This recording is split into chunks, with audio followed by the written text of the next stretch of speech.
অনেক মেয়েদেরই স্বপ্ন থাকে নিজের সাজানো গোছানো একটা সংসার থাকবে আর সেখানে নিজের মন মতো করে সবকিছু চলবে। তবে আমাদের এই সমাজে এখনো অনেক আপুদের সংসার এমনও আছে যে তারা পরের বেলায় কি রান্না করবে বা কি খাবার খাবে, কতটুকু খাবে এটাও কারো কাছে জিজ্ঞেস করে নিতে হয়। হ্যালো অ্যান্ড আসসালামু আলাইকুম everyone, welcome to my another video. I hope তোমরা সবাই ভালো আছো। আমিও আল্লাহর রহমতে অনেক বেশি ভালো আছি। বাসায় যখন আমি মাংস রান্না করি, দুপুরবেলা সবাই ভাত দিয়ে খেলেও আমরা রাতের বেলা মাংস রুটি দিয়ে খেতে একটু বেশি পছন্দ করি। সারাদিনের খাবার আমি একসাথেই একবারেই রান্না করি, দুইবার আমি খুব বেশি প্রয়োজন না হলে রান্না করি না। ছোট বাচ্চা নিয়ে খুব বেশি কষ্ট হয়ে যায়। আজকেও আমি পুরো দিনের খাবার একসাথেই রান্না করেছিলাম, তবে দুপুরে মেহমান এসেছে, খাবার সব দুপুরেই শেষ হয়ে গেছে। তাই ভাবলাম রাতে আর খুব বেশি ঝামেলা করব না, যেহেতু দুপুরের মাংসের তরকারি আছে, এটা রুটি বানালে রুটি দিয়েই খাওয়া হয়ে যাবে। সব খাবারই আমি মোটামুটি পারলেও রুটি বানাতে গেলে আমার বেশি ঝামেলা মনে হয়। রুটির আটা সেদ্ধ করতে গেলে হয় কখনো আমার আটায় পানি বেশি হয়ে যাবে, অথবা কখনো কখনো আটা শক্ত হয়ে যাবে।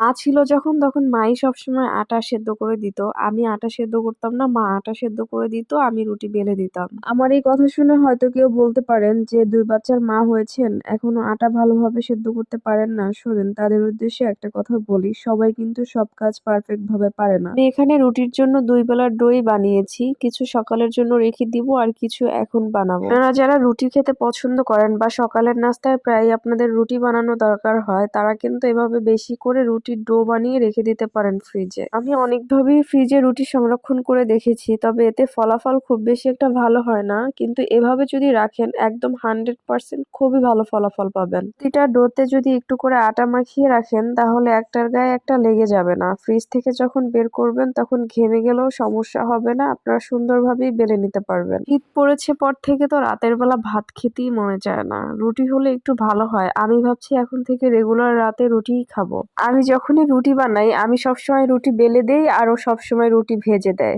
রুটি ভাজা কিন্তু অনেক বেশি সুন্দর হয়, এই জন্য আমি সবসময় ওকেই রুটি ভাজতে দেই, আর ও রুটি ভাজলে রুটিগুলো অনেক সুন্দর ফোলেও। মেয়েদেরকে পড়াশোনার পাশাপাশি ছোট ছোট কাজ শেখানো উচিত তাদের বয়স অনুযায়ী। আমি তো বলবো ছেলে আর মেয়ে নাই, সবাইকেই কাজ শেখা উচিত, নিজের প্রয়োজনের জন্য হলেও শেখা উচিত। আমার মেয়েটা তো অনেক বেশি ছোট, আমি আসলে ওকে কোনোভাবেই কোনো কাজ করাই না। ও নিজের ইচ্ছা থেকে যতটুকু শিখতে চায় ততটুকুই। শীতের রাতে গরম গরম ধোয়া ওঠা রুটি আর সাথে মাংস, অনেক বেশি মজা। ঝাল দিয়ে খাওয়া শেষ করে যদি সাথে একটু সেমাই হয় তাহলে তো আর কোনো কথাই নাই। আমি অল্প একটু সেমাইও রান্না করেছিলাম। এটাই ছিল আজকে আমাদের রাতের খাবার। আমরা সবাই অনেক এনজয় করে রাতের খাবারটা শেষ করেছি। আমার বাচ্চাটাকে খাবার খাওয়াতে গেলে অনেক বেশি কষ্ট হয়, ও একবারে কখনোই খাবার মুখে নেয় না, কয়েকবার দিলে তারপরে যদি একবার মুখে নেয়। আজকের ভিডিওটা তাহলে এখানেই শেষ করছি, দেখা হবে নেক্সট কোনো ভিডিওতে। সে পর্যন্ত সবাই ভালো থাকো, সুস্থ থাকো, আল্লাহ হাফেজ, আসসালামু আলাইকুম।